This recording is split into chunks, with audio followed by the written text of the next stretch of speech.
you have to invest in your business to have success, right? So it's, to me, surprising a lot of realtors don't reinvest back in their business. I'm Maud Leger, and this is the Realtors Conspiracy podcast, where we crack the code to real estate success.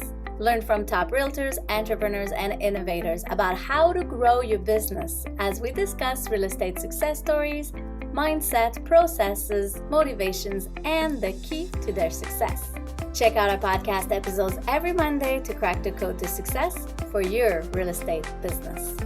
This week, I'm speaking with Sam McDadi from Sam McDadi Real Estate Brokerage. Sam had a fascinating 32 years experience to share in such a quick episode. Sam discussed how real estate is motivating, inspiring, rewarding, but also very challenging. It is hard work and there are no shortcuts to success. Find out how Sam built his business, focused on his growth strategy, and kept an eye on the next best thing. Let's get to my chat with Sam.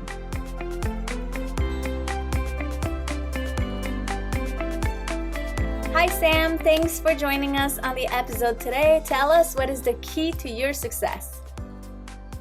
Firstly, thank you for having me. And I would say one of the most important elements for me in my business practice was to really find a vocation I was passionate about. A lot of times people find a career because they want to make a lot of money or maybe for the wrong reasons. But I always encourage young people, or for that matter, anybody who's trying to figure out their career path, number one thing is be passionate about what you do and the rest will follow in place. Yeah, very cool. You built your career from being solo agent, team, broker, all of it. So what was your process to go through all of it? What was your drive like? Well, initially, a little bit background, I'll rewind a little bit. I had a lot of love and passion for the game of tennis. So I was fortunate enough to get a tennis scholarship. Then after that, I decided to further my education, and I did a master's in business administration, MBA. And I worked in corporate finance, but I really wasn't fulfilled. I didn't feel happy.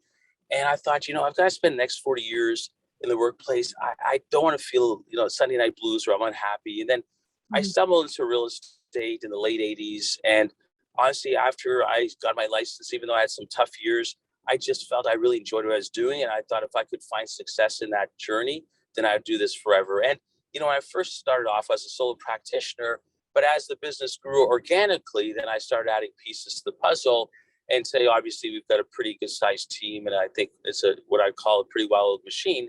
But it was through organic growth. It wasn't, sometimes I see realtors saying, oh, I want to have a big team, but they really haven't earned the right to do that because they don't really have enough business volume. They're not really equipped to train the teammates. So if they try that, you'll have a team that's really a revolving door. And one thing we're really proud about is that most of our teammates are with us long term, right? So many people are with me 25 years, 20 years, 22 years. Wow. So there's a lot of longevity, which is a testament to having a good culture, which we created, and also an environment that they feel they can flourish and succeed in as well. Nice. So speaking of success, how do you define success yourself? Well, a lot of people look at success only one facet, which is financial, right? And I disagree with that. I think, success to me is being well-rounded in all different platforms in life. So you want to be healthy, you want to be a contributor to society, you want to, be a good family person. So I think there's so many variables. So it's not, if you're successful financially, but you're not a good human being and you do it unethically, then you're not successful. You might have, a benchmark of finances, which is great, but to me, that's not success. And I also would say this, I'm a big believer of health. So one of the key components for me of success is also being really healthy, because at the end, even if you're fortunate enough to achieve a lot of financial wealth, if you don't have health to enjoy it, you really have nothing, right? So to me, that's so important that I probably put that above everything else. But, finances obviously is an important piece, because if you don't have money, you can't really do the things you want to do. And part of our, initiatives is, once we had a certain level of success, we thought, let's get behind some different opportunities that can see the community succeed and flourish. And so our team, pledged $1 million towards its Trillium Health Partners, and we just did a Ukrainian fundraiser. So anything we can do to try and make a bit of a difference in our small ways is important. So in summary, success isn't just one facet. I think it's the full circle. And I think that's really important to identify that. Yeah, I like that vision of things and the culture and all of it. How do you feel you stand out in this highly competitive market? Well, we've been fortunate because, the last 11 years we've been number one on the Toronto Real Estate Board. It's about 66,000 realtors. So we're proud of. There's an old saying I used to share with my team saying, it's tough to get to the top. It's even tougher to stay there because everybody's gunning for you, right? So you have to be Yeah. squeaky clean, do all the right things, and that's when you have success, right? And for me, I think we thought about what can we do to bring a lot of value-added services to our clients, and it's not just rest on our laurels. Every year we're looking at different ways of bringing value. So, from staging, which we brought on 15 years ago, we have our own staging division, where there are 2 full-time stagers, our own furniture and accessories, a full-time inspector, a full-time marketing team, full-time social media specialist. So, everything we do, we bring in-house, so we control the quality and time efficiency, which we think has been a big separator with other realtors as well. And I think a lot of realtors, unfortunately, they get into business and they think it's a get rich quick scheme. Nothing is really that way. You've got to work really hard, plant the seeds and reap the benefits. But a lot of times people don't realize the amount of work it takes to get there. Once you're there, I mean, obviously now you've got a platform and a client base and a reputation. Now you just don't want to fumble it. Then you can, continue that journey. But I think getting there, it takes a lot of hard work, right? And if you're only in real estate because you want to have financial success, but you're doing it to try and cut corners, you won't succeed, right? And I think that's really important for people to know. You have to have a solid base to build off to have continual success. Yeah, very true. So you've been an agent for many years. You've been helping other agents through tough and easy and challenges times. How do you think, what would be an advice for realtors to stay on top of their game? Well, I think the problem is a lot of realtors are taking courses and they're trying to find their way, right? And here's an interesting stat. Of the 66 or 70,000 realtors on the Toronto Real Estate Board, half of them in 2021, which is a very strong year, sold 0 houses, 0, right? So that's pretty mind-boggling when you think about it. But I would say, listen, you have to find aspects of the business that you really enjoy doing that's going to be sustainable, right? Because you can be a farmer, which really means you have a geographic region of 100, 1,000, 2,000, 5,000 houses. You want to become the area expert. But if you're not really driven to do that on an ongoing basis, you're not going to succeed, right? You can, knock on doors and be a door knocker, but if you only do it once, you're not going to succeed. So you have to find things that you're passionate about that you'll do on an ongoing basis to have success, right? So if I'm doing something that works for me, it might not resonate with you, and that's okay because you need to find your own path. And it's okay to experiment with all these different possibilities, but figure out, hey, this is where my sweet spot is. This is what I really enjoy doing. This is where I think I can see future success as well. Yeah, very true. How do you support your team and get more leads for them then? If it's door knocking or lead generating, how do you do that? Yeah, I mean, our team, they're heavily reliant on our lead gen vehicles to get them leads, right? And we always tell our team members, if you rely on our leads, that'll get you to a very nice, healthy place. If you also find different opportunities where we support you, if you want to farm an area, you want to do, community events, you want to do, that's going to help your business grow exponentially. So just by being on our team and just taking, the leads that come in, you'll still make a really good living, but you can certainly exponentially grow that by adding other layers to your business practice. Mm-hmm. And then once you get leads, how do you help your agents win more listings, or how do you win more listings? Yeah, so listings, I mean, the one thing we try and do is keep them up to speed. And I'm in the trenches. I'm not just teaching theory. So I'm in the business. I love it. I'm selling every day. So when we have our weekly team meetings, we talk about activities or events that ensued during that past week. What do we learn from it? How the team can maybe navigate with that experience. And I think for us, they all really tap into our system. So when they go on a listing appointment, they're provided the tools for success. So they know our listing package inside out, which talks about all our value-added services. So now they're equipped to have success as well. And same thing, we have a buyer package, which they get very well versed with. So when they're talking to buyers, it's not just showing houses, it's actually empowering them with good information, which is a bit of a distinction versus what a lot of other realtors may not do, right? A lot of realtors will just try and sell them a house, but they don't really empower them with the information they need.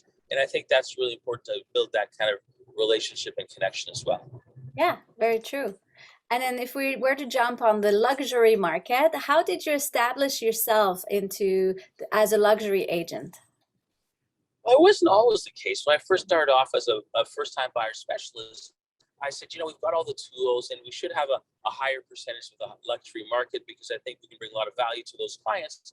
So I, not realizing or not thinking I couldn't do something, a lot of people said I couldn't. I had a farm area of 22,500 houses personally. And it was really the South Mississauga corridor, which is where, a lot of the more expensive houses are in Mississauga, which is our initial home base. And with the, first month or two, I was sending flyers every week, like heavy bombarding them. First 2 or 3 weeks, I think they dismissed it, but probably by week 5 or 6, they realized, maybe this is somebody we should talk to. I mean, we're seeing his face a lot. And then we took a listing, maybe a bit of a loss leader. We took it for lower fee just to get our presence there. And then we staged it, we sold it, and then we just piggybacked off that. And today we're kind of the industry leaders in the luxury market, which we're really happy about. But we also tell our clients that, or our teammates and clients as well, because what I didn't realize is we almost took that market at the expense of the mid and low, like the first time buyers thinking we didn't do that market anymore. So we had to kind of rebrand our message to state no house was too big or too small, because the luxury market is great, but our bread and butter was always the mid-price range, which moved very fluidly, right? So we all still have to fight that message today to make sure that prospective buyers and sellers alike realize, hey, we want to build a great relationship with you. We don't care if you're selling a house for 300,000 or 10 or 15 million. We're about relationship building, right? So, and I think that's a really important message we have to continuously convey as well. Yeah, I like how you had the farming area and you didn't give up. You just went week after week after week. And that's a big step for agents sometimes when they don't have the budget or the money or the listings yet, and they're afraid to spend money on farming. Listen, I think, you have to invest in your business to have success, right? So, and it's to me surprising a lot of realtors don't reinvest back in their business. And if it was me advising a younger Sam, I mean, the one thing I would do differently, which I took a few too many years to do, was hire a really good administrative person that can take away those, tasks that you don't need to do, like putting lock boxes on and putting up signs. Because I think if you kind of figure out your value per hour, and if the task is less than that, you probably should delegate it and focus on your energies on the task and where your value is, right? So, but yeah, I think all those are really important elements. Yeah, very true. So what's the best advice you've ever received in your career? I've been very fortunate. I've, had mentors.